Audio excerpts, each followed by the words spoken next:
Weekly expiry के दिन बाजार में तूफानी रफ्तार, शॉर्ट कवरिंग के दर पर करीब 400 पॉइंट उछलकर 24,100 के पार। ऑटो आईटी ने भरा जोश, सेंसेक्स 1436 और निफ्टी 446 अंक चढ़ा। ऑटो और ऑटो फाइनेंसिंग कंपनियों में आज तूफानी रफ्तार। आयशर मोटर्स 7%, अशोक लेलैंड और मारुति 5% दौड़े। कमर्शियल गाड़ियों की फाइनेंसिंग से जुड़ी चोला फाइनेंस करीब 5% उछला। श्रीराम फाइनेंस में भी 3% की रौनक। वित्त मंत्री निर्मला सीतारमण के साथ फाइनेंशियल और कैपिटल मार्केट के प्रतिनिधियों की हुई बैठक। कैपिटल मार्केट में ईज ऑफ डूइंग बिजनेस बढ़ाने के साथ के लिए पॉलिसी बनाने की मांग। एनबीएफसीज को रेगुलेटरी नियमों में ढील देने का सुझाव। नीतीश कुमार पर बटा लालू प्रसाद यादव का परिवार। तेजस्वी यादव ने नीतीश कुमार के लिए बताए दरवाजे बंद, तो लालू यादव ने आरजेडी के साथ मिलकर काम करने का दिया न्योता। नीतीश बोले, छोड़िए ना। दिल्ली में वोटर लिस्ट पर आम आदमी पार्टी और बीजेपी के बीच अब शुरू हुई पोस्टर वॉर। दोनों पार्टियों ने जारी किए पोस्टर, एक दूसरे पर वोटों का फर्जीवाड़ा करने का आरोप। शूटर मनु भाकर और chess world champion D Guke समेत 4 खिलाड़ियों को मेजर ध्यानचंद खेल रत्न अवार्ड 17 जनवरी को होंगे सम्मानित।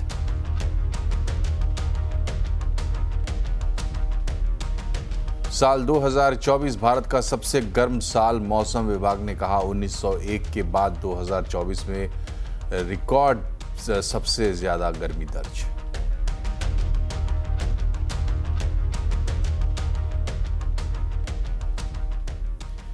बजट से पहले प्री बजट बैठकों का दौर चल रहा है। आज वित्त मंत्री निर्मला सीतारमण ने फाइनेंशियल और कैपिटल मार्केट सेक्टर के साथ बैठक की है। इसमें क्या खास बातें हुई हैं, बता रहे हैं आलोक प्रियदर्शी।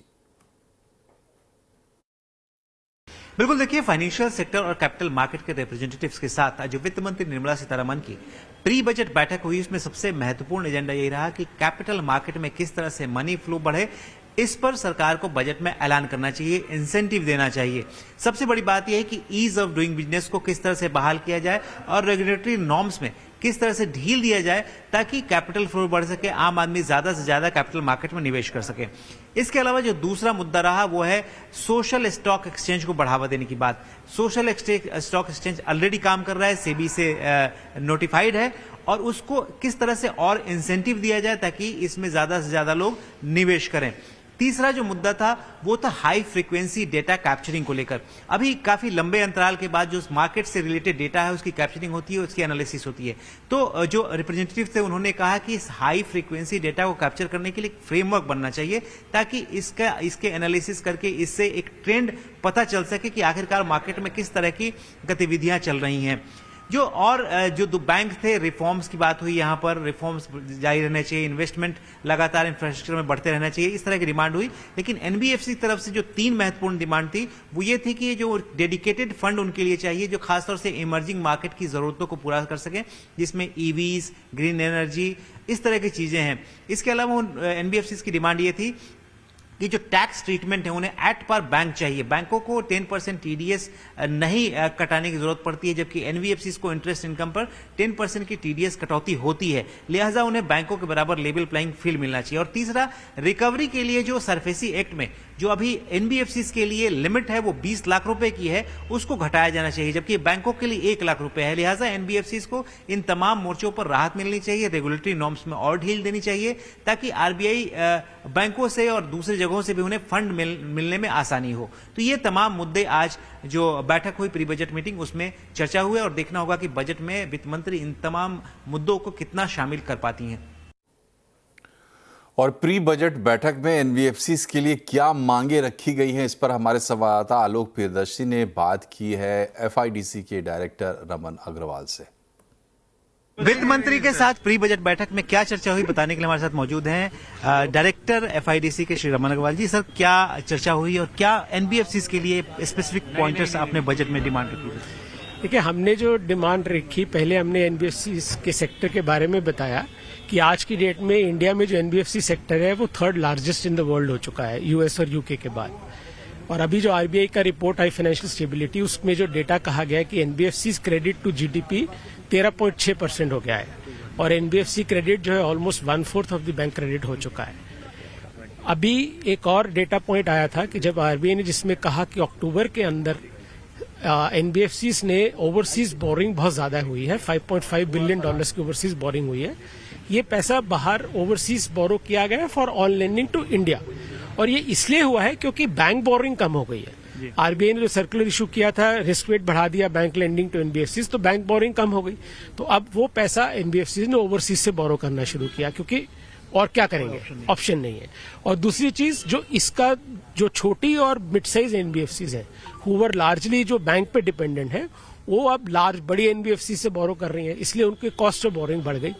तो ये इस पूरे का समाधान ये है कि जो एक डेडिकेटेड फंड जो कि एमएसएमईज और स्मॉल बोरर्स और जैसे ग्रीन एसेट्स जैसे इलेक्ट्रिक व्हीकल्स, उनके लिए सरकार खर्च करना चाहती है, वो एक फंड एलोकेशन अगर वो कुछ सिडबी या नाबार्ड को दे और वो आगे रिफाइनेंस करे एनबीएफसीज को, जैसे नेशनल हाउसिंग बैंक करता है हाउसिंग फाइनेंस कंपनीज के लिए। तो ये तो पहली बात। दूसरी बात थी रिकवरी को लेकर कि अब तक सरफेसी एक्ट जो हमारे पे लिए लागू है, लेकिन वो हमारे लिए काम नहीं कर पा रहा है, क्योंकि सिक्योरिटी अगर हम इन्फोर्स करते हैं तो उसमें राइडर लगा दिया गया 20 लाख, बैंक के लिए वो है 1 लाख, और एनबीएफसी का लोन साइज तो 20 लाख से छोटा ही होता है। तो इसलिए ये 20 लाख का राइडर हटना चाहिए। इसकी वजह से हमें चेक बाउंसिंग केसेस भी बहुत से फाइल करने रेगुलेटरी मोर्चे पे, रेगुलेटरी पे और रेगुलेटरी में बात हुई है, जो हमने कहा है कि फैक्टरिंग रेगुलेशन एक्ट में जैसे वो एनबीएफसी को एनबीएफसी फैक्टर रजिस्टर करना के लिए आरबीआई से अलग से सर्टिफिकेट लेना पड़ता है। तो हमने रिक्वेस्ट किया कि वो प्रोसेस में समय लगता है, तो क्या ऐसा कुछ किया जा सकता है कि एनबीएफसी की रजिस्ट्रेशन जो आरबीआई के साथ है उसी को फैक्टरिंग रजिस्ट्रेशन भी मान लिया जाए। टैक्सेशन के मोर्चे पर, टैक्स पर हमने ये कहा है कि जो एनबीएफसी का जितने भी नॉन इंडिविजुअल बोरोर्स होते हैं, वो आज हर ईएमआई जो एनबीएफसी को देते हैं उस पर टीडीएस काटते हैं। उसका कोई बेनिफिट नहीं है, सरकार को कोई एडिशनल रेवेन्यू नहीं आ रहा उसकी वजह से। उसका ना बोरोर को फायदा हो रहा है ना लेंडर को फायदा हो रहा है। उसकी वजह से ऑपरेशनली बहुत सी दिक्कतें आ रही हैं। बहुत से आप समझे ना, लाखों की किस तादाद में बोरोअर्स हैं, हर बोरोअर हर ईएमआई पे टीडीएस काटेगा। तो वो लेवल प्लेइंग फील्ड करने के लिए हमें उन्हें एग्जेम्पशन मांगा है। एडलवाइस म्यूचुअल फंड की सीईओ ने बताया है कि प्री बजट बैठक में कैपिटल मार्केट में इंक्लूजन बढ़ाने और ईज ऑफ डूइंग बिजनेस पर भी बात हुई है। कैपिटल मार्केट्स में इंक्लूजन बढ़ाने की, business ease of doing business बढ़ाने की, यही बातें होती हैं। बजट से लोगों की उम्मीदें बढ़ गई हैं। बजट से लोगों की क्या है डिमांड और क्या होना चाहिए बजट में, आज बजट अड्डा में इसी पर होगी बड़ी चर्चा। शाम 7:57 पर।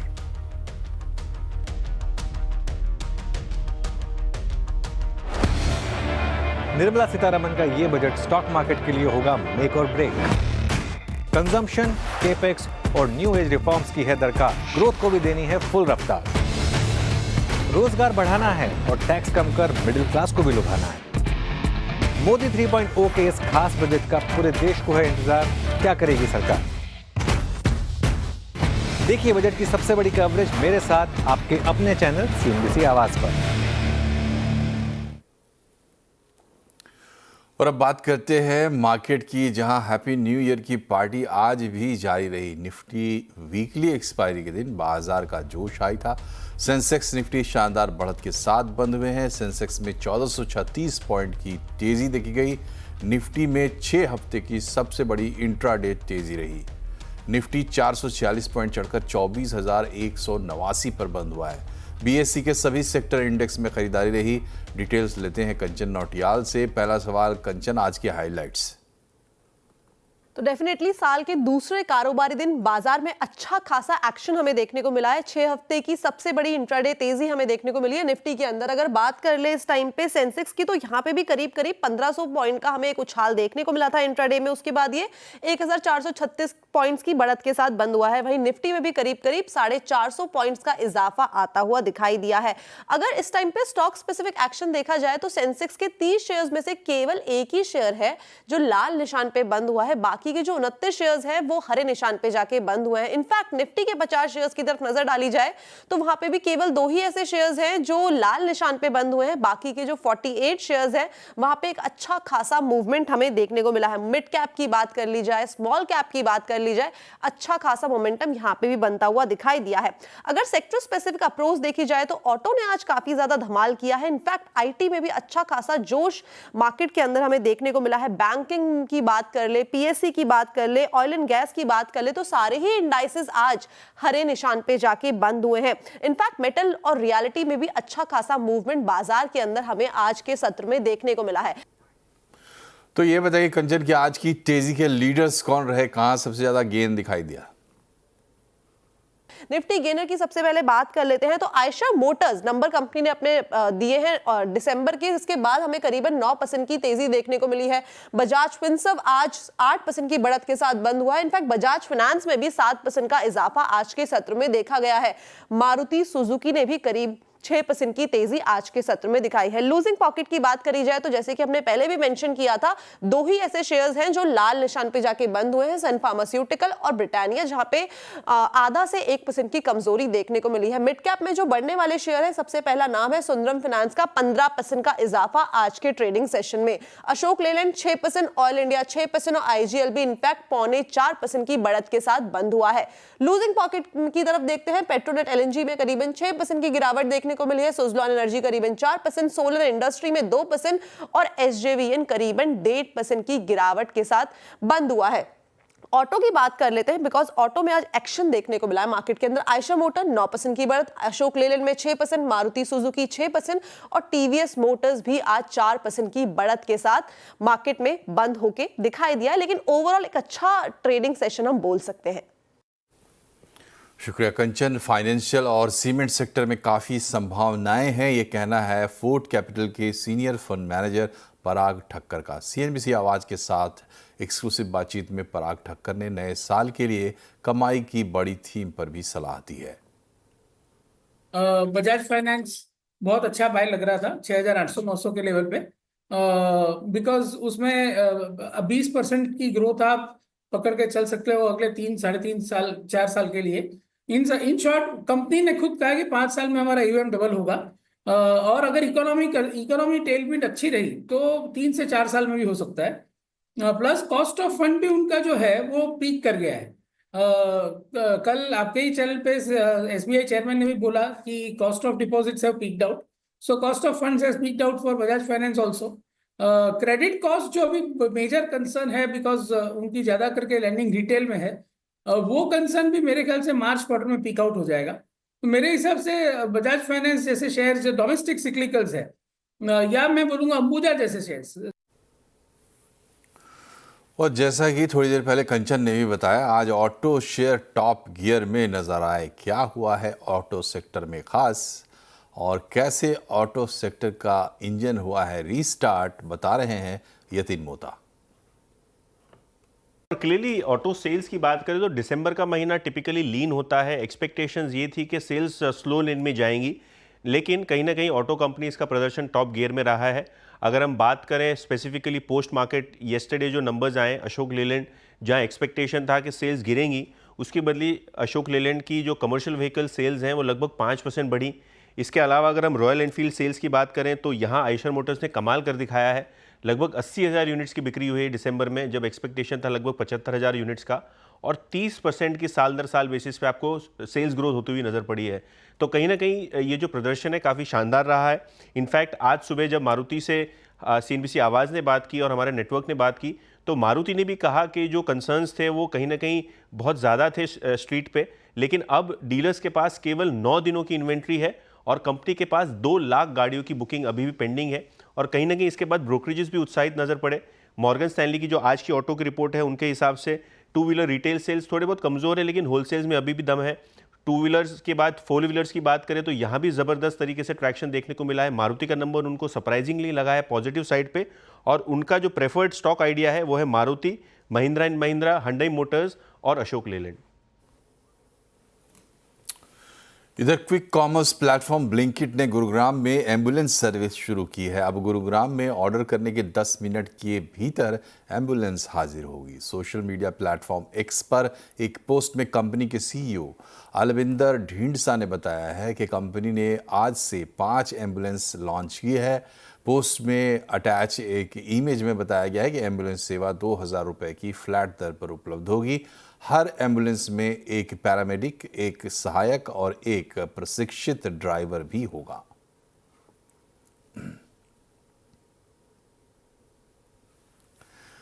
रुख करते हैं राजनीति की खबरों का। दिल्ली में बीजेपी और आम आदमी पार्टी के बीच योजनाओं पर सियासी जंग के बाद अब पोस्टर वॉर भी शुरू हो गया है। दोनों पार्टियां एक दूसरे पर तंज कसते हुए पोस्टर जारी कर रही हैं। बीजेपी के एक पोस्टर में केजरीवाल पर फर्जी वोटर बनाने के आरोप लगाए गए हैं। बीजेपी ने एक्स पर पोस्ट किया है कि केजरीवाल वोटों का फर्जीवाड़ा करके सत्ता बचाने की कोशिश कर रहे हैं। मकान मालिक को नहीं पता और उसके घर के पते पर सैकड़ों वोट बना दिए गए। वहीं आम आदमी पार्टी ने अपने पोस्टर में केजरीवाल को गोट, ग्रेटेस्ट ऑफ ऑल टाइम बताया है। केजरीवाल ने कल कहा था कि बीजेपी का दोहरा चरित्र है। वो पुजारियों को सम्मान राशि देने का विरोध करती है और मंदिर गिराने के लिए दबाव बनाती है। और दिल्ली के मुख्यमंत्री आतिशी ने केंद्रीय कृषि मंत्री शिवराज सिंह चौहान के पत्र पर तीखी प्रतिक्रिया दी है। आतिशी ने कहा है कि बीजेपी का किसानों के बारे में बात करना वैसे ही है जैसे दाऊद का अहिंसा पर प्रवचन देना। शिवराज सिंह चौहान ने आतिशी को पत्र लिखकर दिल्ली सरकार पर किसान विरोधी होने का आरोप लगाया है। शिवराज ने लिखा है कि आपने कभी भी दिल्ली के किसानों के हित में फैसले नहीं लिए। आपने केंद्र की किसान हितैषी योजनाओं को भी दिल्ली में रोका है।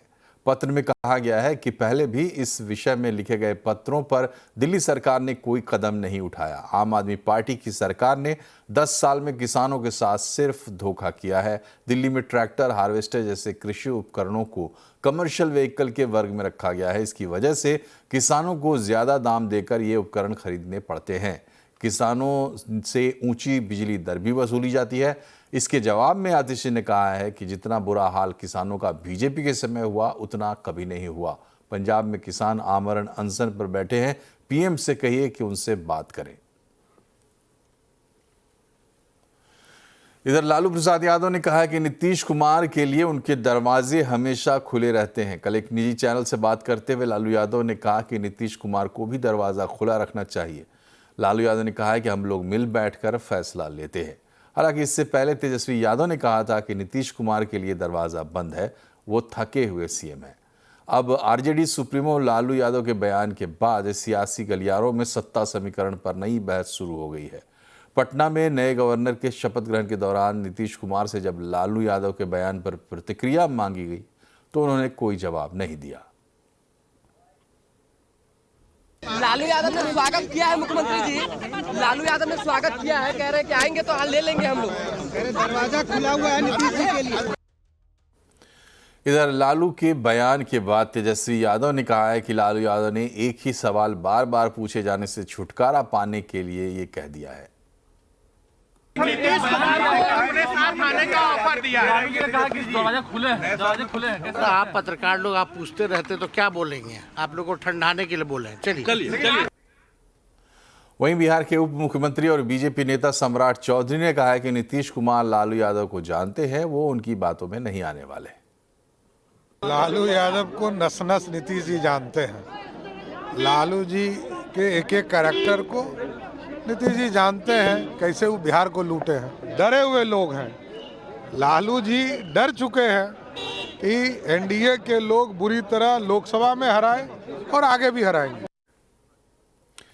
बांग्लादेश के कोर्ट ने हिंदू संत चिन्मय कृष्णदास की बेल याचिका खारिज कर दी है। खबर है कि अब चिन्मय दास हाईकोर्ट में अपील कर सकते हैं। इस्कॉन के सदस्य रह चुके चिन्मय दास पर बांग्लादेशी राष्ट्रीय ध्वज के ऊपर भगवा झंडा फहराने का आरोप है। पिछले साल 25 नवंबर को देशद्रोह के मामले में उन्हें गिरफ्तार कर लिया गया था।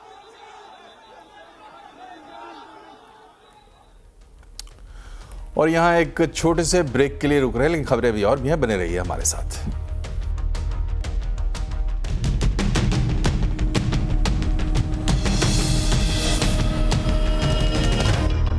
भारत में साल 2024 पिछले 123 साल में सबसे गर्म साल रहा है। मौसम विभाग ने इसे सबसे गर्म साल बताया है।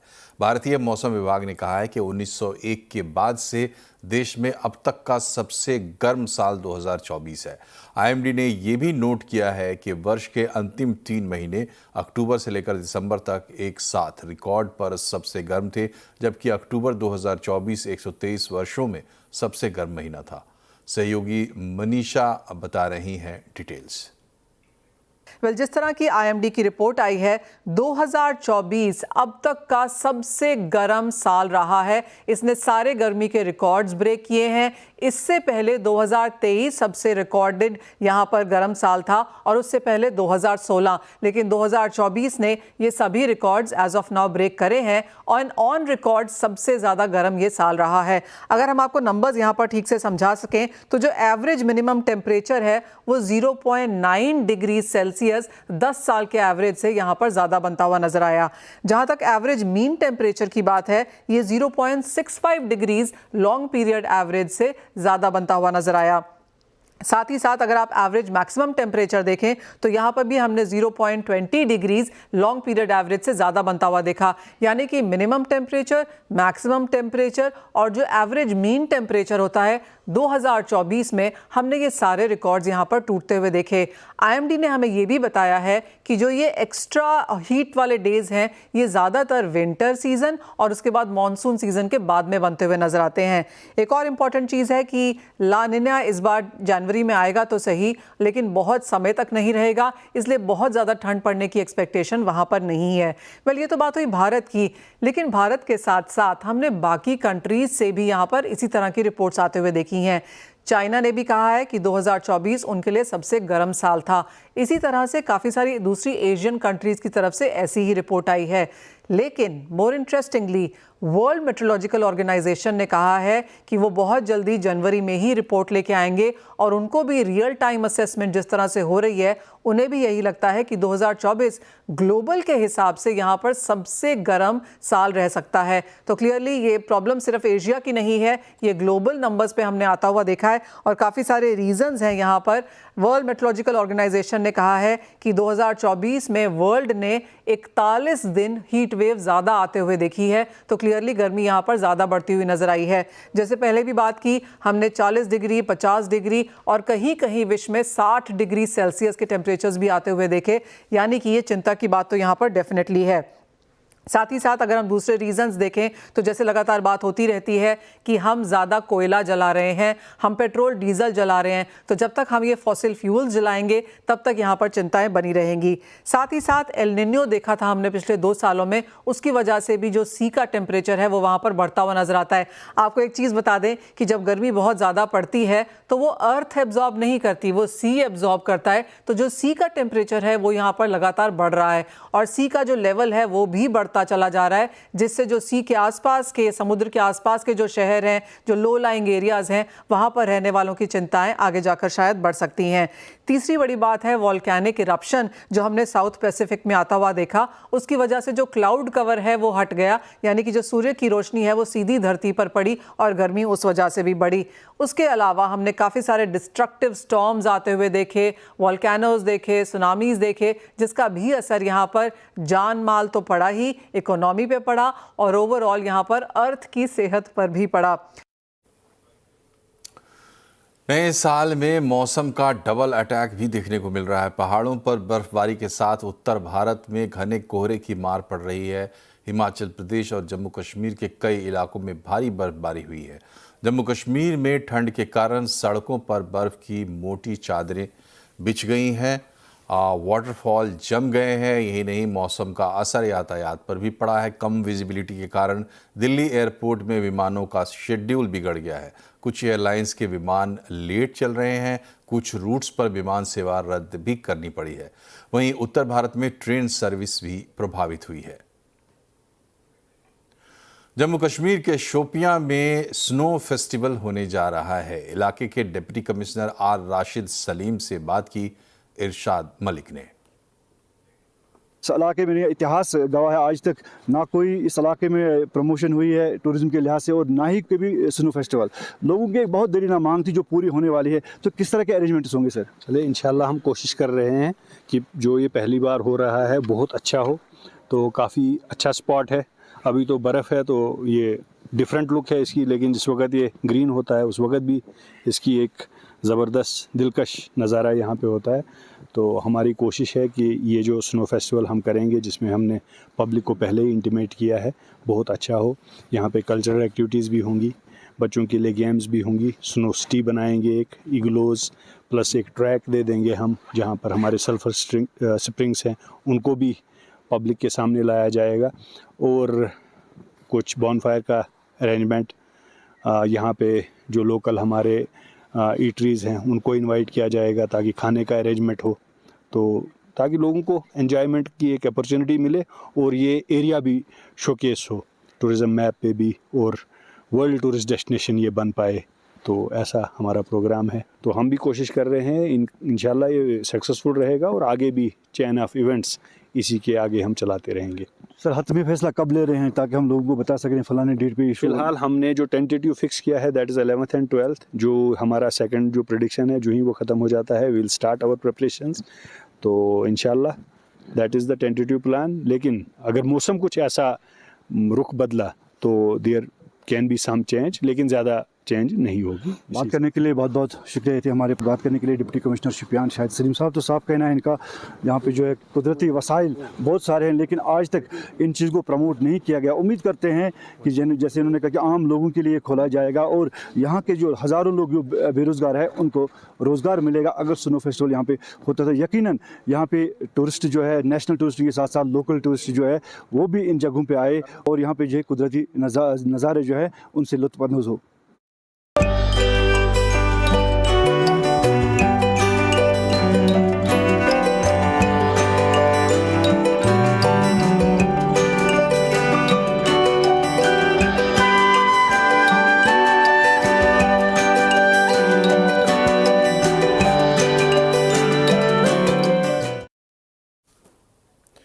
और इसी के साथ बुलेटिन में फिलहाल इतना ही, लेकिन खबरों पर अपडेट रहिए, जुड़े रहिए CNBC आवाज़ से हमारे सोशल मीडिया हैंडल्स के जरिए।